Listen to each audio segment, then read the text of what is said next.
Hi, it's Eva Mae Schaus, and I'm going to give my presentation on two vastly different perspectives on love. And the two perspectives I'm going to compare are Plato and Wittgenstein.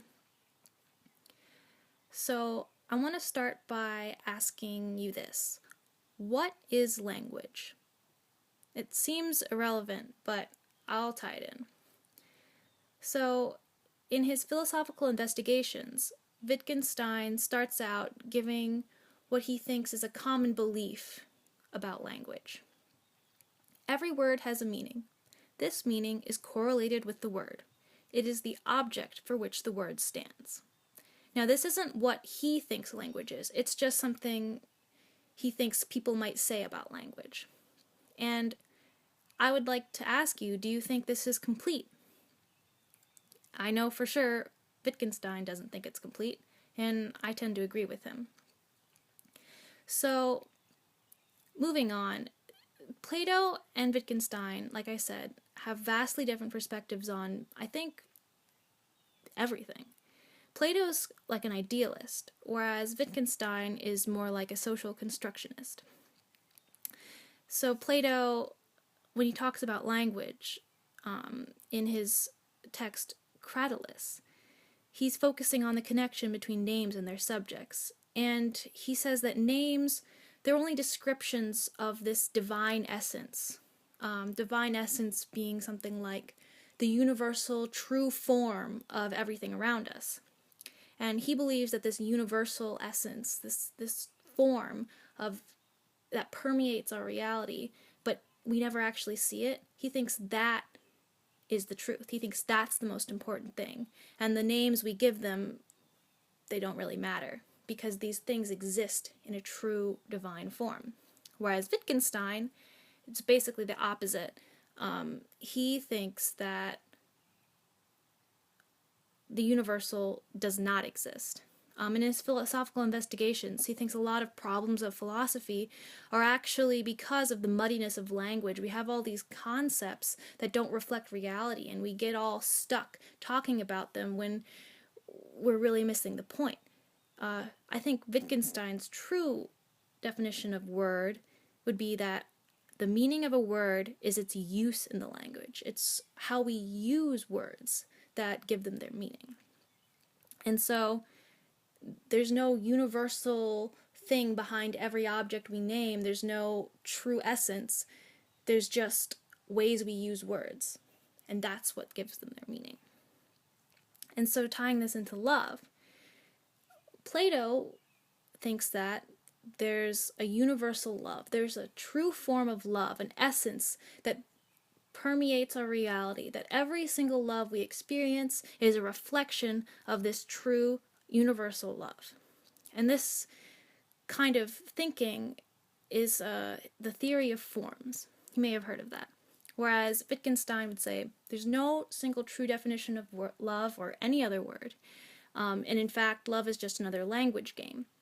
Now, I'll go into more detail later, but basically Wittgenstein thinks language is like a game that we learn how to play. And like a game, the rules are flexible. They're ever-changing depending on where you are. And that's the extent of the meaning of language. It's just a thing we do. So, kind of a basic overview of what I'm going to say. First, I'm going to talk about Plato. I'm going to say what his theory of forms is. I'm going to talk about the form of love. And then I'm going to go into Wittgenstein, describe his language game, then say what the rules of the love language game might be. And then I'll say why I think Wittgenstein is better than Plato, and conclude. So, Plato's theory of forms is pretty well known. It's one of his most well-known theories. Basically, he's saying that forms are the ideal form of everything we see in reality. Everything is just, has this universal characteristic behind it. We don't see the universal. We only see individual things that reflect universal traits. So, for example, every single chair has the attribute of chairness. And I have some pictures here. you can see one of these chairs. I mean, it's a chair, you can sit in it, but it looks really weird with the like circular thing. It's very strange. And then the other guy, he's sitting on a log, but it's functioning like a chair. And the point I'm making is, what is chairness? I mean, it's a really vague term. He also argued that these universal ideals were something that we know before birth by instinct. He says this in Phaedo. At that text, he's specifically talking about virtue. He thinks we know what virtue is before we were born. It's innately within us, this knowledge of the universal. And this also ties into Plato's allegory of the cave, which he writes about in his book Republic. And I don't know if you've heard of it, but I have a picture kind of depicting the scenario. Basically, it says that we're all prisoners. We're all like tied up and stuck in this cave, and all we can see is a wall in front of us, and there are shadows dancing on the wall. And these shadows are what we think reality is. And the shadows come from these puppets that, I don't know, someone's, I guess, being a puppet master, and there's a fire behind them casting the light on the puppets. And so these prisoners think that reality is just a bunch of shadows. But then someone eventually escapes, and he goes outside, and he sees the sunlight, and it's crazy, it's blinding, it's hard to see, but it's so vastly different. And he goes back and tries to tell everybody what he saw, but nobody believes him. They think it's ridiculous. Like, are you talking about? Like, you're crazy. And this was like the plight of the philosopher. And so, kind of tying back to the theory of forms, basically Plato's saying that the reality we commonly see around us is an illusion. And there's the truth is hidden, and we have to find it. We have to struggle to find it, and people may not believe you, but it's there. And so I guess, each instance of a chair would be, the shadow on the wall, whereas the true essence of chairness is something he might find outside. And then relating that to love. So Plato thinks that love has this divine essence. There's a true form of love, the universal love. And every single love we experience has this essence. And so there's something common to everything, this universal ideal essence of love. And in Symposium, which we read, he suggests that this commonality is all things aiming toward the perpetual possession of what is good. He thinks that this is how he would describe universal love. And, to support what he's saying, we all seem to instinctively know when we feel love. It's something we can just grasp immediately without thinking about it. And it is a nice thought because it implies that all the love we feel is a manifestation of this ideal, beautiful, divine truth. And I think that is a nice thought.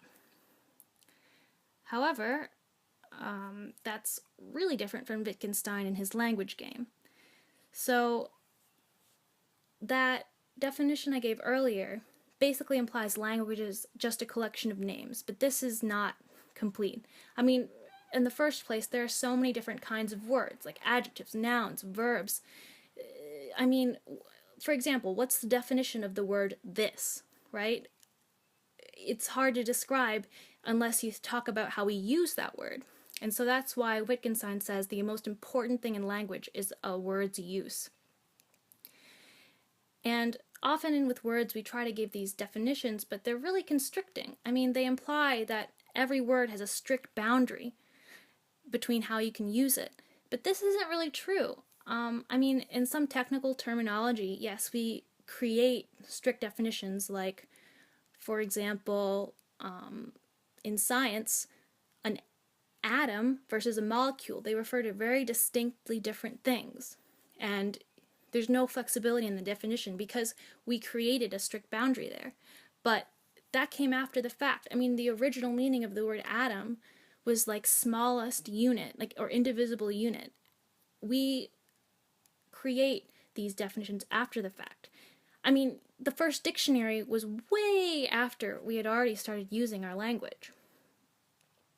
And another important concept in Wittgenstein's language game. So he has this theory that feelings, or a metaphor that the feelings are like a beetle in a black box. And I have this picture here. So the beetle inside represents our experience, our conscious feelings. And our conscious feelings affect our behavior on the outside, and that's like the arrows pointing to the little stars. But other people, they can't see the beetle. All they see is the box, the plain black box. That's the bottom picture. And they see the things happening on the outside of it. Now, the question is, if everything the beetle does causes changes in the box, and people only see the box, does the beetle need to exist for those changes to be explained? And he says no. If we can observe everything that happens externally, we don't need to have an existence of something within. This thing we might call consciousness. And so this ties into another idea he has, that there's no such thing as a private language. We need to verify language with other people. I mean, there's no use if there's no standard that can be taught. Because language to him is a game. It's a game that we have to learn how to play. If there's no rules that can be taught, then it doesn't make sense. There's no use to it. There's no way to verify that what you say has any one meaning. And I kind of summarize this. If a game can't be taught, it's not a game. If you can't play a game, there's no meaning to it. If there are no rules that make sense to other people, it's not a real game. It's just random gibberish. And that applies to language too. So, the rules of the love language game. Now, this is just something, I'm speculating. But I think, Wittgenstein would say that love can only be known by observable behavior, like the beetle in the black box. You can only see the box, you can't see the beetle. So, we can only experience our own love, not other people's love. And so, when we talk about the rules of this language game, we can only see behaviors of love. And that's what gives love meaning. So, for instance, what does a person in love do? When we say, I love you to someone, what do we expect them to do? It's how we use this word that gives it meaning. So, we need to learn the rules as we learn a game. When we grow up and learn the word love, we're learning as we go along. We're seeing people use this word and seeing what contexts they use it in, and that's how we develop a meaning of it. We see examples of love, and then people say, that's love, this is love, and that's how we build a framework for determining what love is. And there's no set rules or boundaries. There's only things that people say are love and things that people say aren't love. I mean, and when you think about games, this is really similar. What is a game? How do you define a game? Is there really a strict definition? There's so many ways to play even just one type of game, like poker. There's so many different ways to play the same game, just like there are so many different ways to love. So, as you might have guessed, I think Wittgenstein's framework is better than Plato's. I think it accounts for a lot more of what we see in reality. For instance, the differences between love in different cultures, the differences between loves for one person, like how you love your family versus your dog versus your lover versus, maybe your passion for a certain hobby. And also the different things that love can mean in a certain culture over time. Our idea of love is not the same as it was 300 years ago. Also, it focuses on measurable experience. Talking about this vague feeling we get, it's really hard to pin down, rather than talking about the concrete, observable phenomena we see in the world. We see people using the word, we read people writing about the word, and we see true examples of things happening, and use that to develop a framework for the meaning of love, rather than just making something up from something that's not verifiable. But at the same time, it does give flexibility to this concept. It's not saying this is love and this isn't. It's saying all these people are using love in different ways and observing how that changes over time and using that to develop a potential, not definition, but framework for the concept of love. So in conclusion, here's the main differences. I think Plato, he tries to articulate what is universal to all individual examples. So he thinks that this meaning, love, it exists beforehand, and we see instances of it in our lives after the fact. It's a very idealist point of view. Versus Wittgenstein shows how we create these universals from all these individual examples. You know, the meaning comes later. First we see all this stuff happen, and then we find the patterns, then we create the definitions. And this is like social constructionism, or relativism is another word. I think that fits really well. And I do think Plato's model, it's really constricting. I mean, he comes up with this certain one definition of love and thinks that's it. All love has this to it. Whereas Wittgenstein says, no, love is what we make it.